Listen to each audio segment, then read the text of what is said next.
¿qué tú sientes cuando yo salir con Vivian y Amir con Billy? Yo no podía estar triste. Yo no podía estar triste. Yo observo, yo dejo. Yo tomo decisión, ya Ya está. está. Lahat ng mga ginawa ko, puro pasensya. Pero pagka nag-desisyon na ako, yan, diretso na. Oo. Magandang araw po sa inyo lahat, mga amigo. Kumusta po kayo? Nandito po si Tia Cesa. At nalaman niyo na po ang nangyari regarding po sa dapat na pag-uwi ni Vivian tsaka ni Amir. So, grabe, ilang araw talaga ay hindi okay yung aming pakiramdam.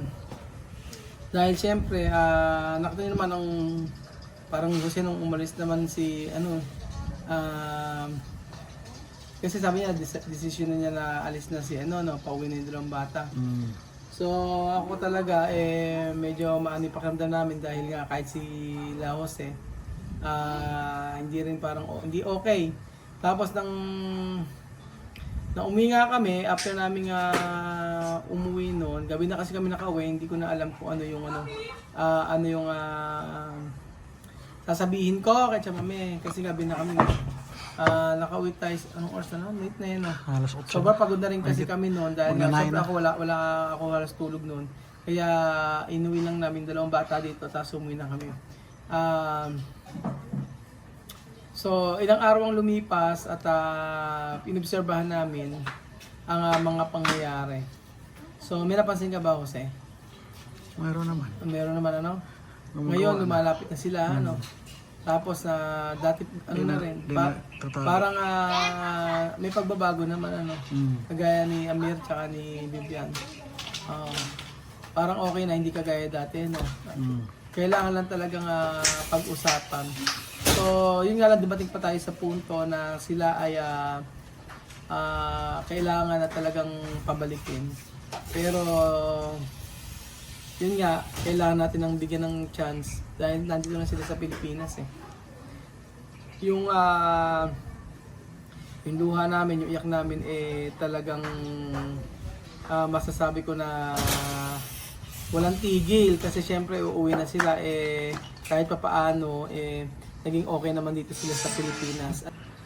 Sabi ko kay Chamame, nung nasa airport kami, nung kinausap ako ni Vivian tsaka kami, kinuwento ko kasi mga pangyayari para alam Chamame, nandun kami, nagka-attend na kami ng oras, pagkayari kinausap ako ni Vivian tsaka ni Amir, sabi ni Vivian, pagka daw gumawa pa sila ng hindi okay, direkta, ay pauwi na sila, bilhin ng tickets. Si Amir ganoon din, tapos umiyak talaga sila. Yun. Tapos, Chamame, ang gusto kong tanong, kung umuwi sila dito, kung ano nangyari? Cuando la noche ha venido, ¿no? Después, ¿qué ha dicho? Ha venido a saludar. Saludar. No entró las cosas. Yo no he dicho nada. Viene a ir a bañar. Bañar, después dormir. Ha terminado, para mí también a bañar.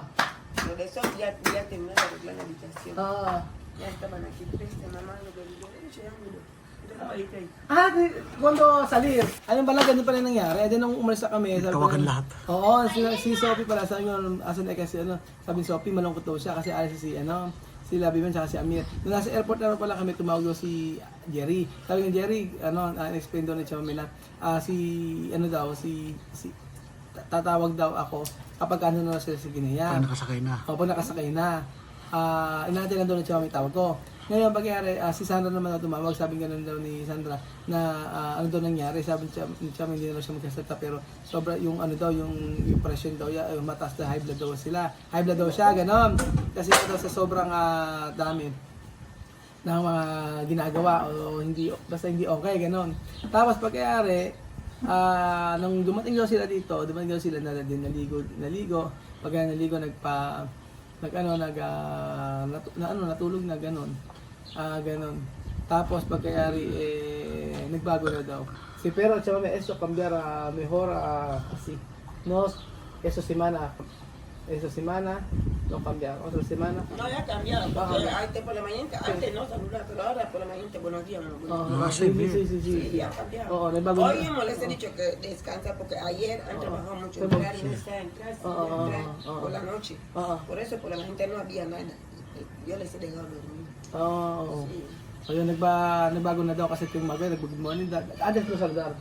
No saludar, salen, viene así, teléfono. Solo sentado. Oh, no está Yo bien. anda, no levanto. Ah. Pero ahora, Oo, saludar. Ako ngayon daw, bumabati na nagsabi na good morning, pero po, cellphone daw agad ang hawak.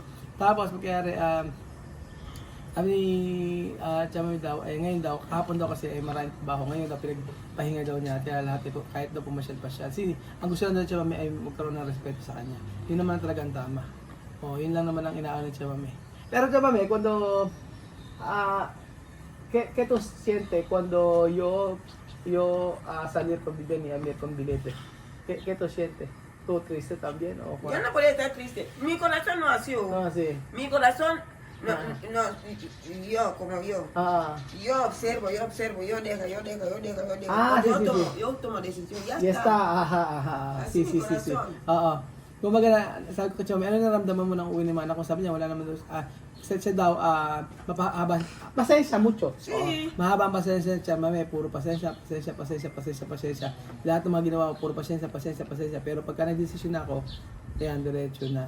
Tapos kasi nung nasa airport ako, sabi ni sa akin, ikaw na bala mag-desisyon kung pauwin mo o hindi. Pero ako kasi nag-desisyon, sabi ko, wag na. Sabi ko, sige, bigyan pa natin ng isang pagkakataon. Last chance naman na kaya okay na yun. Ang mahalaga ay na nagbago. So, malalaman naman natin kung ano mga susunod dyan. Pero syempre, ang sa amin lang kasi, yung i-respect si Chamami. Nakita niyo kung paano sila sumagot, no? Yo también solo quiero respeto. Porque cuando Vivian y Amir hablar así contigo, no está bien. Porque tu madre después niño vas a hablar mucho, no así. Después va a acostumbrar. Más mejor de apoyo, solo así. Sí, bueno, apoyo no se me contesta. Sí. Si tú hablas con apoyo, hablar, está ahí. Cerrar boca. Apoyo no contesta. Sí. Como Elvis, tú estás ahí, Bla. Sí, mamá, ya escucha. Jerry. Jerry, tú puedes hablar con Jerry ahora hasta... Jerry no contesta. No, ¿dónde está? Tú puedes, pero Sandra, tú hablas 1, 2, Sandra contesta.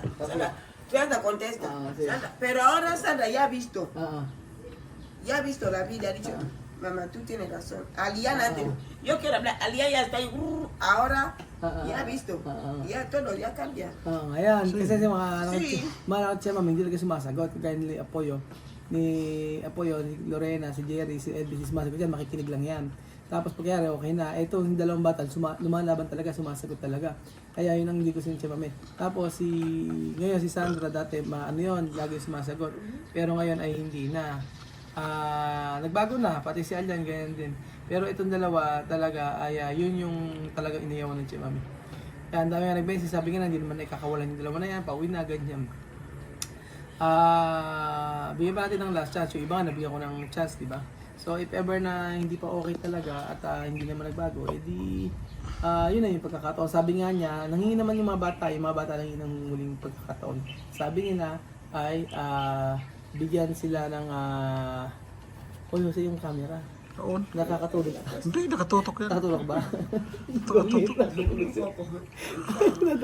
Tutok yan. Nakatutok na. Sabi nila sa nakatulog. Ayun, sige na nga. Tapusin natin. Wala pa. Ang sabi ng mga Dalawa bata, mga amigo, ay huling chance para sa kanila na bigyan daw sila pagkakataon. At kapag gumawa pa sila ng hindi okay, ay pwede na silang Lalayas. umuwi. O pwede na silang umuwi sa Guinea at wala nang sabi-sabi, hindi na mag-uusap. So, esos dos niños pensaba yo hacer broma, pero yo no hacer broma. Sí. Ito na Porque broma. yo también, ellos mismos ahora ya se Cuando ha visto de Bilete, Yo hablo. yo no hacer broma, se llama Todos los de... días yo hablo. Eso no es Yo broma, así, yo no- sí. Porque yo mismo yo lo he visto. Mm. Cuando tú tienes niños, tú no coges decisión. Los niños se pierden. Sí. Sí. Yo mismo yo doy mis niños ejemplo con yo. Sí. Mi papá no me ha cuidado, Ah, me ha dejado. Pero hombre que me ha cuidado, hoy yo le estoy llorando. Sí. Sí. ¿Has visto, no? Llorar, Sí. sí. Yo le estoy llorando. Sí, llorar. No es mi papá, No es pero papá. él me ha cuidado. Ajá. Por eso yo le estoy Sí, llorando. Por eso sí. digo a mis niños de que no tenéis papá. Así. Papá os ha parido aire. Pero este hombre hace todos los días, noche, luz, teléfono, no duerme, está bien comido. ¿qué Sí, hace? sonó bien. Valorarle porque vuestro padre no os ha hecho nada, tampoco le vais a ver nada. Sí. Sabi ni mami, Kaya daw wala doon yung tatay niya, yung totoong tatay niya ay hindi nag-alaga sa kanya. Ang nag-alaga sa kanila ay hindi niya totoong tatay. Kaya nung namatay, sobrang iyak niya. So ang gusto ni Jemame sa mga bata na ang mga tatay nila ay umalis at hindi sila sinustentuhan at inayos yung buhay ng mga bata. So ako daw ay pahalagahan daw nila yung bagay na mga ginagawa ko sa kanila. Yun ang gusto ni Jemame na ituring ako na parang talagang tatay nila. Dahil at the end of the day, sabi nga ni Jemame, kung sino yung nagbigay ng tulong ay yun ang pinaka-importante. Sa ngayon ay okay naman na po mga amigo. So far ay maayos kami na namumuhay. Wala problema sa ngayon. At yun naman ang mahalaga mga amigo. Yung bagay na matututunan namin sa nangyaring ito. So sa akin, ang natutunan ko doon sa pangyayari ay yung magkaroon ng chance pa na baka sakaling magbago. Pero sa mga bata, ang natutunan ng mga bata rito ay yung pagsiseryoso sa buhay. Seryoso sa buhay.